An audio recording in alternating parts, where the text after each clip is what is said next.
할렐루야. 사랑하는 성도 여러분, 어떻게 지내시고 계십니까?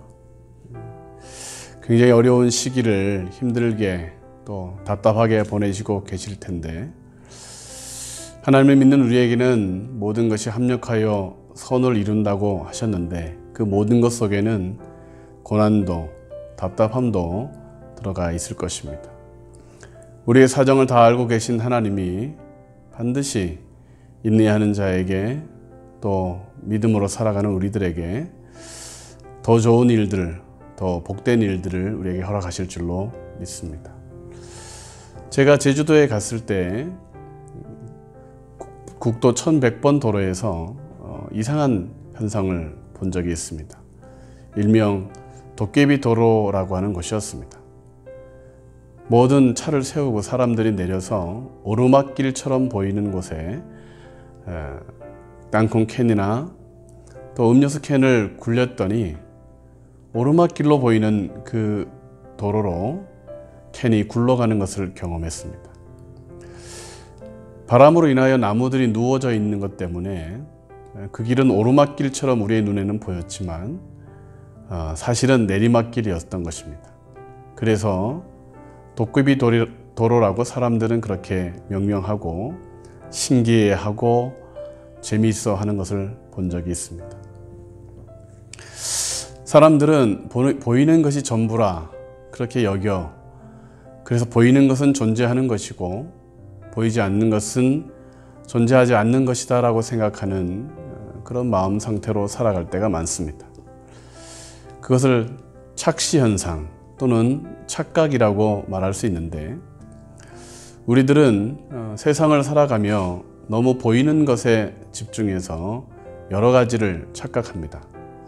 대표적인 것 첫 번째가, 사람들은 하나님이 없다라고 착각하고 있다는 것입니다.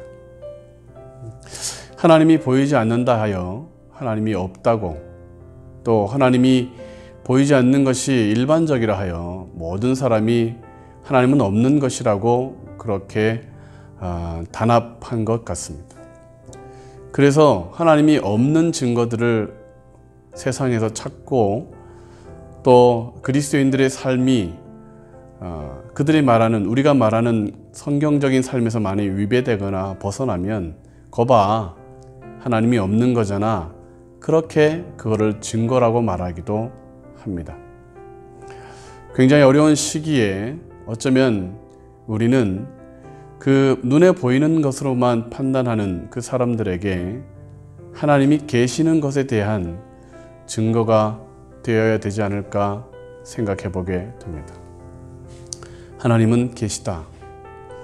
우리의 눈으로 볼 수 있는 것은 한계가 있고, 우리의 시력으로, 청각으로, 우리의 지식으로 하나님이 계시냐 계시지 않느냐를 발견할 수 있는 것은 한계가 있다는 사실을 깨닫고, 이런 착시 현상이 아니라 기준을 다시 한번 찾는 것이 필요하겠습니다.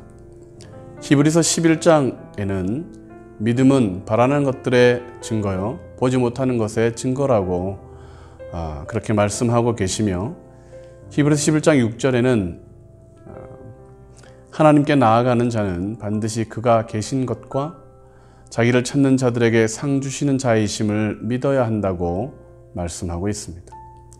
믿으면 보이고, 믿으면 깨닫게 되고, 믿으면 또 모든 우리의 눈에, 우리의 귀에 들리지 않는 것들에 대한 진정한 깨달음이 주어지게 되는 것이죠. 그러므로 우리는 착시를 일으키는 사람들에게 하나님이 계시다라는 것을 보일 수 있는 그런 기준의 사람이 되어야겠습니다. 두 번째로, 사람들은 죽음 이후에 심판이 없다라고 착각하고 있습니다. 우리의 삶도 잘하는 사람에게는 상을 주고 그러지 못하는 사람에게 벌을 내려 고치는 그것이 당연한데, 우리의 긴 인생살이에 대한 심판이 없다고 생각하는 것, 그리고 죽음 이후에 그 심판에 의하여 의의 멸류관을 얻는 사람과 또 죽음을 당한 이후에 심판을 당하는 사람에 대하여 없다고 말하는 것은 착각입니다. 한 번 죽는 것은 사람에게 정해진 것이요, 그 후에는 심판이 있다고 히브리서에서는 기록하고 있습니다. 사람들은 죽음 이후의 삶이 심판이 없다고 생각하기에 자신이 원하는 대로, 자기가 원하는 대로 그렇게 살아가고 있어 다른 이를 학대하기도 하고, 또 우리의 삶의 목적이 많이 어수선하고 지저분해지는 것을 보게 되는 것이죠. 우리는 그 죽음 이후에 심판이 없다고 말하는 사람들에게 죽음 이후에 심판으로 협박하는 것이 아니라 우리의 오늘을 더 돌아보고 우리의 현재를 더 정결하게, 또 도리를 따라 사는 삶을 보여줄 수 있는 그런 그리스도인이 되어야 되겠습니다. 마지막으로 사람들은 구세주가 필요 없다고 말하고 있습니다. 사도행전 4장에서는 다른 이로서는 구원을 얻을 수 없고 우리에게 예수님만 주셨다, 그렇게 기록하고 있습니다. 그러나 사람들은 자신이 스스로를 구원하겠다, 또는 물질이, 또 건강함이나 지식이 나를 마침내 구원하고 나를 사람답게 살 수 있다라고 그렇게 믿는 것 같습니다. 그래서 물질을 더 모으려고 하고, 더 지식을 쌓으려고 하고, 과학기술이나 기타 본인들이 생각하는 그 구원을 얻을 만한 것을 찾아 추구하고 있습니다.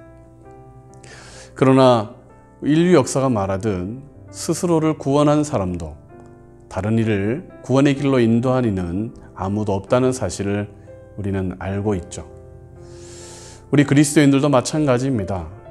착하게 살아서가 아니라 예수님을 유일한 구원자로 믿음으로 우리의 삶이 착해지고 선해지는다는 사실을 우리는 이 코로나 사태에 보여주고 그들에게 우리의 삶으로 증명해야 될 사명이 있습니다.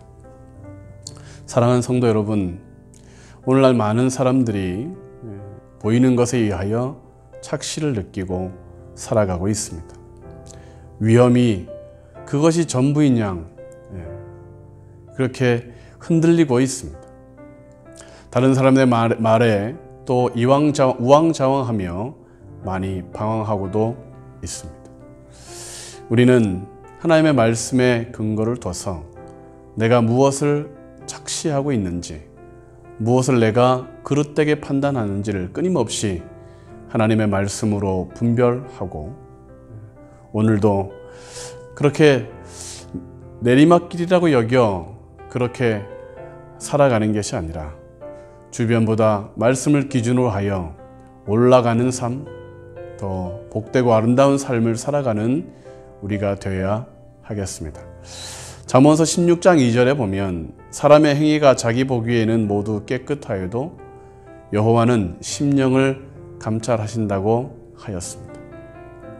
오늘 하나님의 기준, 하나님의 말씀을 다시 한 번 더 묵상하고 깨달아 이 착시의 상황 속에 다시 진리가 되신 말씀의 사람으로, 그래서 하나님이 없다고 하는 자에게 하나님을 경외하는 모습을, 심판이 없다고 말하는 사람들에게 오늘의 삶의 거룩하고 순결함을, 그리고 구세주가 필요 없다고 그렇게 자만하는 사람들에게 우리에게 유일하고 아름다우신 분이 예수 그리스도가 계시다는 사실을 한 번 더 말할 수 있는 코로나 사태의 증인들이 되시기를, 그렇게 해서 복되고 그렇게 향기 나는 사람들이 되시기를 주님의 이름으로 축원합니다.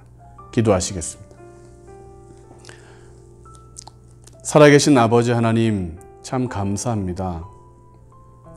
많은 사람들이 불안해하고 걱정하고 염려하는 이 세상 속에서 담대하게, 평안하게, 무엇보다도 삶의 진정한 목적과 의미를 따라 살아갈 수 있도록 은혜 주셔서 고맙습니다.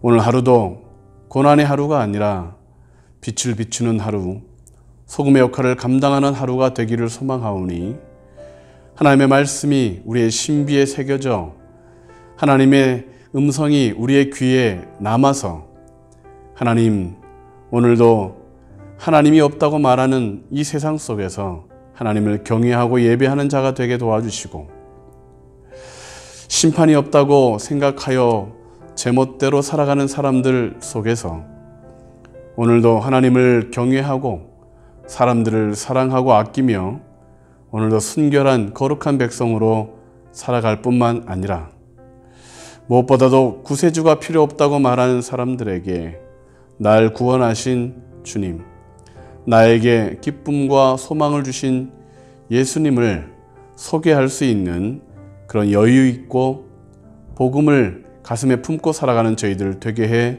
주옵소서. 짧은 하루의 일상 가운데 지치지만 또 단잠 주시고 일어나면 청년처럼 일어나게 하실 하나님의 회복을 기대합니다. 하나님, 우리의 삶에 날마다 하나님의 은혜가 쏟아부어 주어짐으로 인하여 오늘도 승리하고 오늘도 다시 한 번 더 일어서고 그리함을 통하여 하늘을 바라보며 경건하게 살아가는 우리 모두가 되게 해 주옵소서. 축복하오며 예수님의 이름으로 기도하옵나이다. 아멘. 사랑합니다. 축복합니다. 오늘도 수고 많이 하셨습니다. 감사합니다.